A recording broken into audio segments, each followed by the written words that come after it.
Post-millennial. Thomas Matthew Crooks may have had an accomplice, says private investigator. We don't think he acted alone. I think the reason this is significant is because when you look at the official narrative, they've never been able to question how this guy was able to carry these materials, his weapon, into this space in Butler, PA, how he was able to bypass all of the police. Post-millennial writes, would-be assassin of Trump, Thomas Matthew Crooks, may have had an accomplice. The New York Post has reported this comes nearly 9 months since the shooting in Butler, Pennsylvania. According to the outlet, sources familiar with the matter said the FBI has run interference in trying to find out why Crooks carried out the shooting. The shooter left no manifesto. However, the outlet reported that a private investigator believes a criminal network was working with Crooks at the time of the assassination attempt.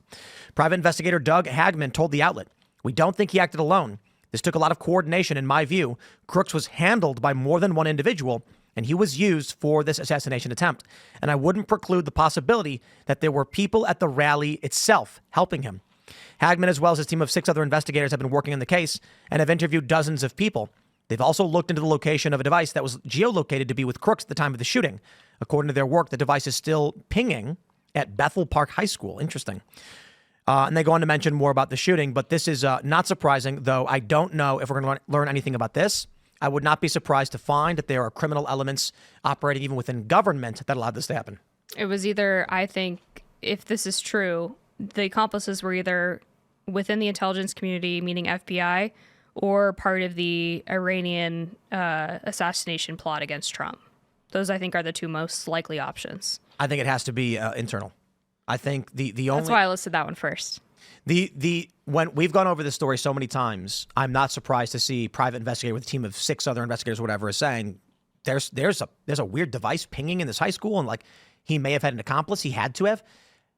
We've gone over in great deal the official narrative over and over again. There's no way they've never given it. I'm going to pause. They've never given us an official story. They've given us surface level circumstances that happened in Butler, PA, but they have never said, okay, on 9/11, hijackers at these airports got on these planes with box cutters. They did these things. Flight 93, let's roll. We found the passport. They've given us for 9/11, starting from A, moving through B, ending with C. We know the position of how everything happened. With the assassination attempt on Donald Trump, they have literally never given us an explanation as to how this guy did what he did, got where he was, and got these shots off. And no motive. No motive, no plan. They've not explained how there's no A to B. There's no start to finish. There's no story. It's here's some random kid for some reason who shot the president or he did shoot him, and security was missing from every single point of entry, and he flew a drone over this. He flew a drone over the president's rally. There's no explanation. Why? Because there can't be one. There's literally no way to fabricate a scenario where Secret Service allowed a would-be assassin to fly a drone over the president's rally. It makes no sense. And when there were 2 snipers in the sniper nest and one of them had to leave for some reason, but then forgot his key card and couldn't get back in, and also the water tower was left unmanned, and they couldn't have people on the roof that Thomas Matthew Crooks was on because it was too sloped and it was dangerous, but they were set up on another roof that had the exact same slope. It's so hard to hear all the facts like that and not think, okay, this was allowed to happen. Like they had their eyes on him up until the second that he fired. They were looking right at him, and we all know that. The whole time. It's like to the level of incredulity of like security guards at the Metropolitan Detention Center falling asleep when they were supposed to be watching Epstein in his cell.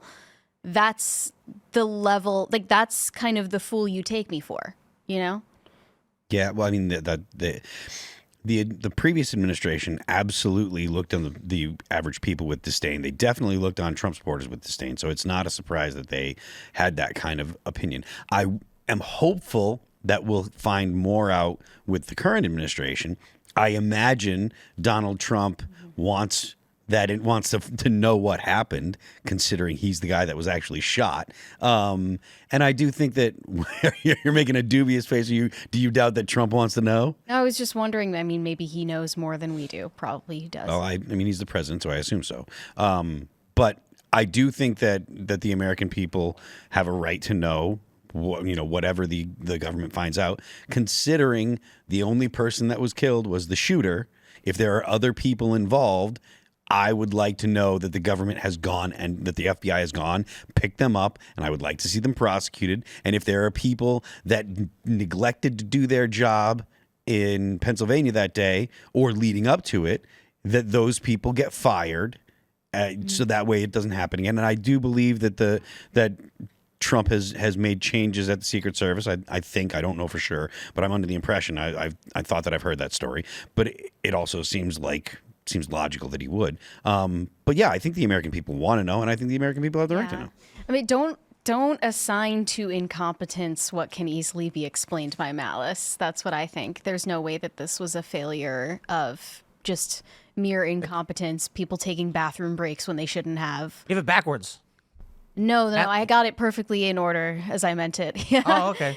This was malice, not incompetence. Oh, okay. Yeah. And again, to bring up Stephen Paddock, we don't have an official story on that either. Yep. Not that we're the type of people who just take an official story and accept it, but at least if we got an official story from the authorities, we'd have the freedom to accept or reject it, to question it and investigate it for ourselves.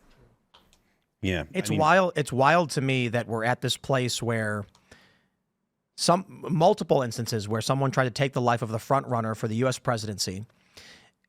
Think about where this country would be if Crooks had succeeded against Donald Trump. I mean, we'd probably be banned. Oh, yeah. The show wouldn't exist. Yeah. The first month of the Kamala Harris administration would be the exact inversion of Trump. The border would be completely opened. They'd be like, burn it down. I have a strong suspicion that had Kamala Harris won, and I'm not sure that Kamala Harris would have won if Donald Trump was shot. J.D. Vance would have still run, and it's Vance possible. won. It's possible that he would have won, and I'm not sure. But had Kamala Harris won, there's no doubt in my mind that shows like this would have been targeted. Like the people here, like Tim personally, definitely. I don't know if I would, but there definitely would have been people that the DOJ would have gone after Tim. Probably would have gone after people like Rogan.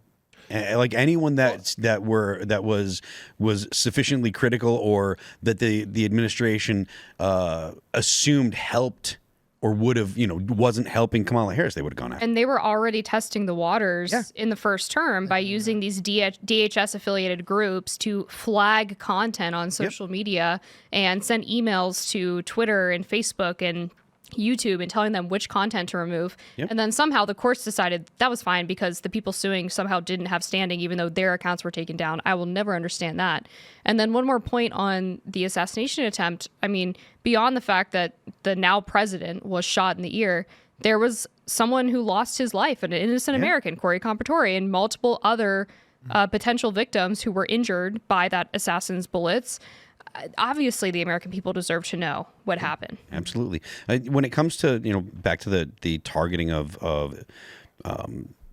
pundits or political commentary people, like there were people that were in the administration, that were at the DOJ and stuff like that had the job of watching, watching the people that people like Tim and they had an entire intern class. Yep. I mean, there was an intern who wrote for the Free Press after she left the White House that her job as an intern for the Biden administration at DHS was to flag content that the administration didn't like, even if it was true.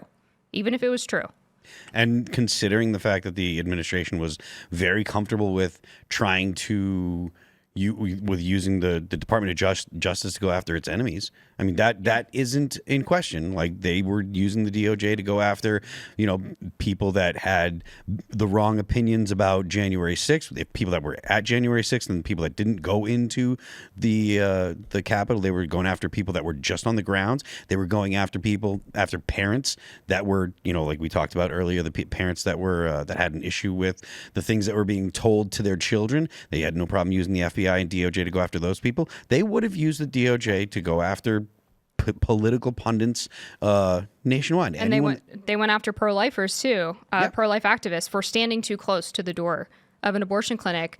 And I mean, isn't there a person in jail now because of that? I think Trump did Was he not pardoned pardoned? some of them. Okay. I don't know if he. Why not all? I think he might have done all of them. I just don't want to say for certain without double checking my facts. But I mean, the other part of this too is I don't know if we're going to get into some of the WHCA stuff that's been happening, but Biden cracked down on the press pretty significantly during his time in office. He stripped White House reporters, 450 of them almost, of their hard passes for no apparent reason. Gave them no recourse to get the hard passes back. They locked down the briefing room during COVID. They made journalists pay for their own COVID tests just to get access to the White House campus. Like, they literally had a pay-for-play scenario where you had to pay $150 a day to get a COVID test to get into the briefing room. Thanks for checking out this clip from Timcast IRL. Make sure to watch the show live Monday through Friday at 8 p.m. Subscribe to this channel, and we will see you all there.